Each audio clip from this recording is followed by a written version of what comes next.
ہم نے چھوڑ دیا، سنت سے بھی رشتہ توڑ لیا، اسلاف سے نسبت ہم کو نہیں، اس طور سے ہم بے نور ہوئے، اب دین رہا جب ہم میں نہیں، دنیا میں تو ہم کمزور ہوئے۔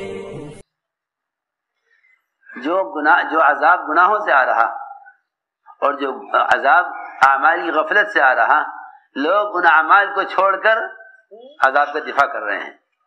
سوچے تو صحیح، کتنی الٹی سوچ ہے، کتنی الٹی سوچ ہے۔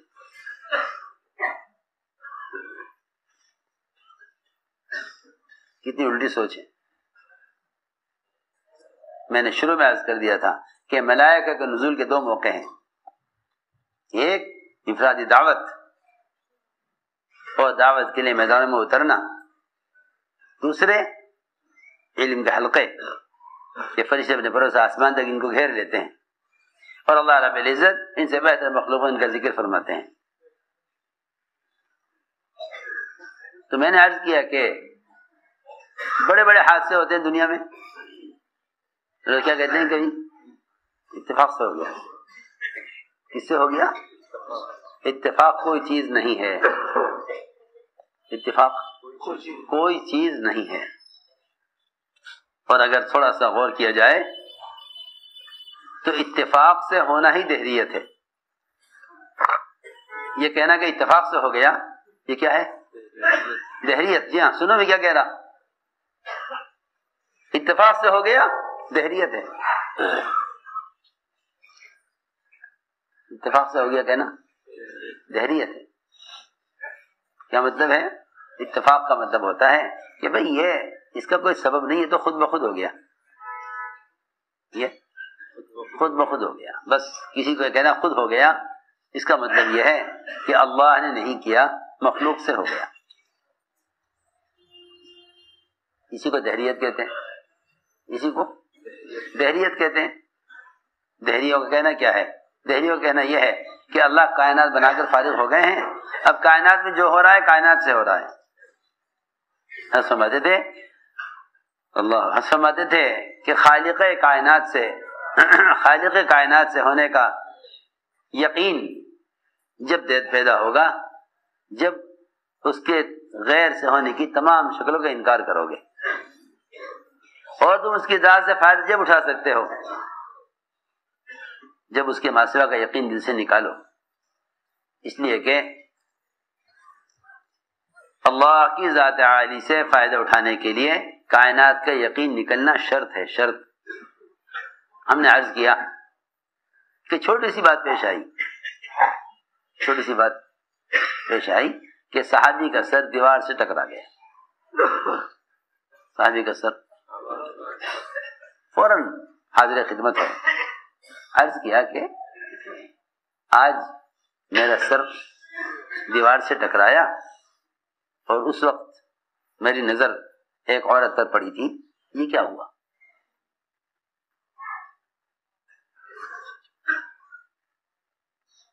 مسلمان اسلام کے ارکان اور فرائض کو ضائع کر کے بھی یہ نہیں سوچ رہا ہے کہ حالات کیوں پیش آ رہے، اور وہاں ایک صغیرہ گناہ ہوا، عورت پر نظر کا پڑ جانا، یہ صغائر میں سے ہے، یہ چھوٹے گناہوں میں سے ہے۔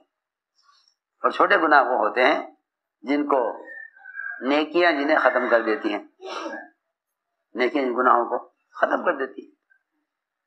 ان الحسنات یذہبن السیئات، کہ چھوٹے گناہ وہ صرف نیکیوں سے معاف ہو جاتے ہیں۔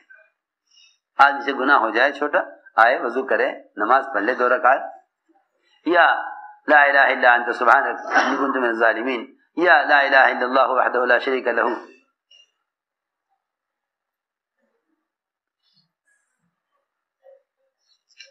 ایک صاحب سے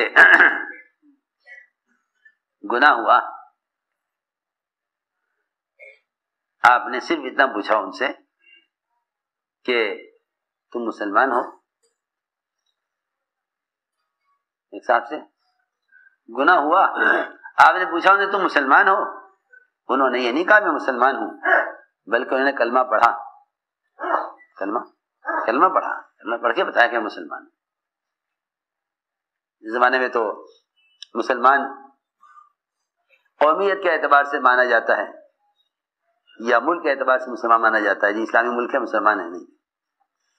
انہوں نے آپ کے سوال پر یہ نہیں کہا میں مسلمان ہوں، کلمہ پڑھا۔ آپ نے فرمایا کہ اس وقت تمہارے اس کلمہ پڑھنے کی وجہ سے تمہارا وہ گناہ معاف ہو گیا جو تم نے کیا تھا، وہ گناہ معاف ہو گیا جو تم نے کیا تھا، وہ گناہ معاف ہو گیا۔ میں نے عرض کیا کہ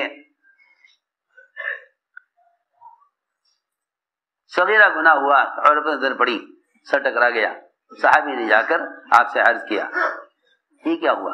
آپ نے فرمایا ہاں، مومن بندہ جب کوئی غلط قدم اٹھاتا ہے، یا اس کی نظر غلط چیز کی طرف جاتی ہے بالارادہ، تو اللہ رب العزت تنبیہ کے لیے اور یاد دلانے کے لیے مومن مسلمان کو دنیا میں اس کو جگانے کے لیے اور اس کو متنبہ کرنے کے لیے اور اس کو توبہ کی طرف لانے کے لیے اللہ تعالیٰ مسلمان پر کوئی حال، کوئی تکلیف، کوئی پریشانی لے آتے ہیں۔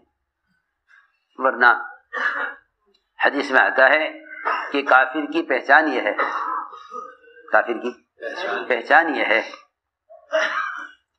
کہ جب سے کوئی حال آئے گا تو فرمایا کہ یہ کافر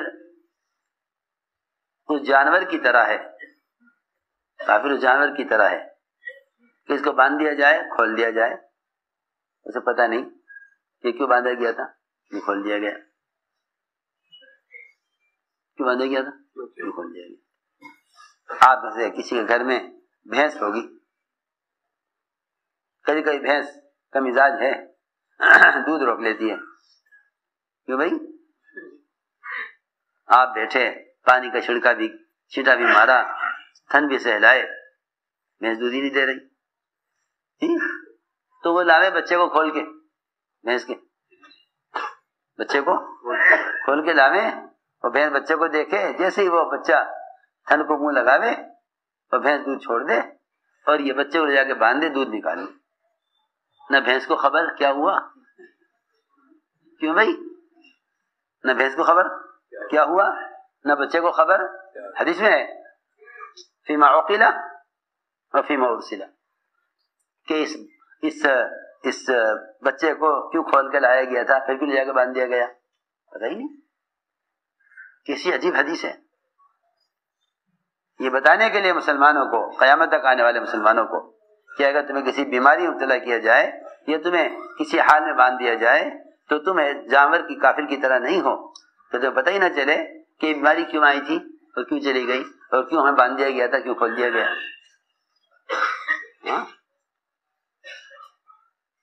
کسی آسان بات ہے،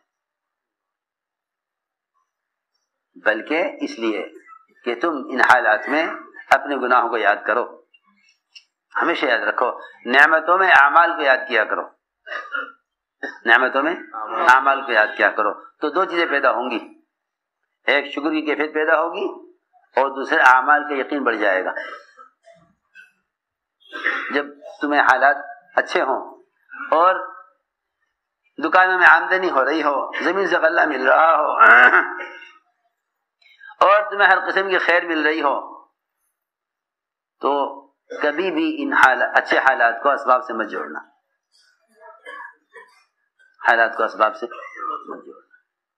اور جب تمہارے اوپر مقدمات آویں، بیماریاں آویں، قرضے ہو جاویں، حکومتیں تم پر مختلف قسم کے ٹیکس لگا دیں اور مسلمانوں کو ان کے حقوق نہ دیے جاویں، تو کبھی بھی ان حالات کو حکام سے مت جوڑنا،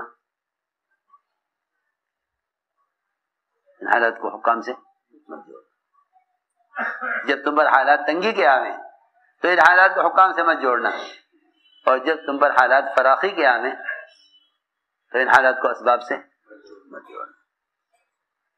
ہماری بات یاد رکھو، جب تم پر حالات فراخی کے آویں تو تم ان حالات میں اعمال کو یاد کرنا. حالات میں میں آمدنی آج کس عمل پر ہوئی, میں نے آج کیا کام کیا, اس سے دو چیزیں بڑھیں گی. ایک تو شکر بڑھے گا, ایک تو شکر بڑھے گا, اور دوسرے عمل پر یقین بڑھ جائے گا. جب عمل پر یقین بڑھے گا تو پھر آدمی عمل کی طرف آگے بڑھے گا. دیکھو میں اس میں سچی بات کہہ رہا, جو لوگ اپنی آمدنیوں کو اور اپنے اچھے حالات کو اسباب سے جوڑ دیتے ہیں وہ اللہ سے اور دور چلے جاتے ہیں. اس لیے فرمایا نا حدیث میں کہ دیکھو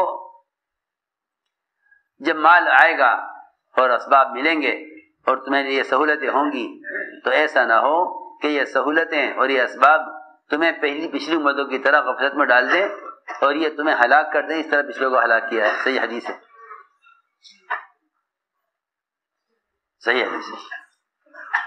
اسے میں نے عرض کیا کہ جب حالات فراخی کے ہوں, حالات فراخی کے ہوں تو ایسے حالات میں اعمال کو یاد کیا کرو. ایسے حالات میں اعمال کو یاد کرو. دیکھو تو صحیح, آپ کو کوئی آدمی کوئی ہدیہ دے تو آپ کے اخلاق اور ہدیہ دینے والے کا اپنے ذمے اتنا تو واجب سمجھتے ہیں کہ کم سے کم اس سے کہہ دیا جائے جزاکم اللہ, یہ کہہ دیا دیتے ہیں احسن اللہ علیک, اللہ بھی آپ پر احسان کرا, آپ نے ہم پر احسان کیا. یا آدمی اس بات کو ضروری سمجھے گا کہ بھائی مجھے بھی کچھ دینا چاہیے. تو جو آدمی ہدیہ دینے والے کی طرف اس ہدیے کو منسوب ہی نہیں کرے گا, کیا وہ اس کے شکر کو, اس کا شکریہ ادا کرنے کو ضروری سمجھے گا؟ ارے میری بات تو سنو. تو جب مسلمان آنے والی نعمتوں کو اللہ کی طرف منسوب نہیں کرے گا تو شکر بھی نہیں کرے گا. شکر تو وہ کرے گا جو نعمت کو اللہ کی طرف منسوب کرے. آپ خوش ہوں گے ہدیہ لے کر, یا جواب میں کوئی ہدیہ دیں گے تو دینے والا یہ سوچے گا کہ ہاں اس کو میرے ہدیے سے خوشی ہوئی تو آئندہ بھی دینے کو دل چاہے گا. پھر اللہ تعالی جس کے ہاتھ میں سارا نظام کائنات ہے وہ خوش ہو کر رزق کو کیوں نہیں بڑھائے گا؟ لئن شکرتم لازیدنکم, تم شکر کرو میں زیادہ دوں گا. کیا شکر کہ زبان ہلا دے شکر میں, اے اللہ تیرا شکر, نہیں, اس کو شکر ادا کرنا نہیں کہتے. یہ تو الفاظ کا ادا کرنا ہے, شکر کا ادا کرنا نہیں ہے. زبان سے کہنا اللہ تیرا شکر, نہیں, یہ الفاظ کا ادا کرنا ہے, شکر کا ادا کرنا نہیں ہے. زبان سے کہنا نعمت پر اللہ تعالی شکر, یہ الفاظ کا ادا کرنا ہے, شکر کا ادا کرنا نہیں ہے. شکر کا ادا کرنا یہ ہے, شکر کا ادا کرنا یہ ہے کہ جس طرح پورے بدن کے اعضاء نعمت سے فائدہ اٹھا رہے ہیں, ان سارے بدن کے اعضاء کو عبادت میں تھکاؤ اور ان اعضاء کو گناہوں سے بچاؤ. یہ ہے شکر کے ادا کرنے کا اصل طریقہ. کیونکہ سر سے لے کر پیر تک سارے اعضاء تو نعمتوں سے فائدہ اٹھا رہے ہیں. کیوں بھائی؟ سر سے لے کر پیر تک سارے اعضاء نعمتوں سے فائدہ اٹھا رہے ہیں, اور چھوٹا سا عضو زبان جو سارے جسم کے اعضاء میں سب سے چھوٹا عضو ہے وہ شکر ادا کر رہا ہے سب کی طرف سے. ارے بولو تو صحیح کچھ, آنا تو کرو. کیسی الٹی سوچ ہے لوگوں کی. ہماری بات سمجھ میں آئی نا؟ لوگ شکر کیسے کرتے ہیں؟ زبان سے. جی ہاں, بس کہ نہیں, زبان سے شکر یہ نہیں کہ آپ زبان سے کہیں اللہ تیرا شکر. زبان کا شکر یہ ہے کہ اب تیری زبان اس نعمت کے بعد اللہ کی یاد کے سوا, اس کے ذکر کے سوا اور کسی رایانی کام کے لیے استعمال نہ ہو. ورنہ اگر تو زبان سے نعمت کا فائدہ اور زبان سے نعمتوں کا مزہ چکھنے کے بعد اس زبان کو غیبت میں, جھوٹ میں, گناہ میں استعمال کرے تو تیری زبان ناشکری ہے. حالانکہ یہ تو سمجھتا ہے کہ پوری جسم کی طرف سے زبان شکریہ ادا کر دے گی, حالانکہ اگر زبان کو ذکر پڑھنے لایا تو زبان نے خود شکر ادا نہیں کیا. یہ باقی پورے بدن کے اعضاء کا شکر کیسے ادا کر دے گی جو خود بھی شکر ادا نہیں کر رہی. ہماری بات سمجھ میں آ رہی؟ تمام اعضائے بدن کو عبادت میں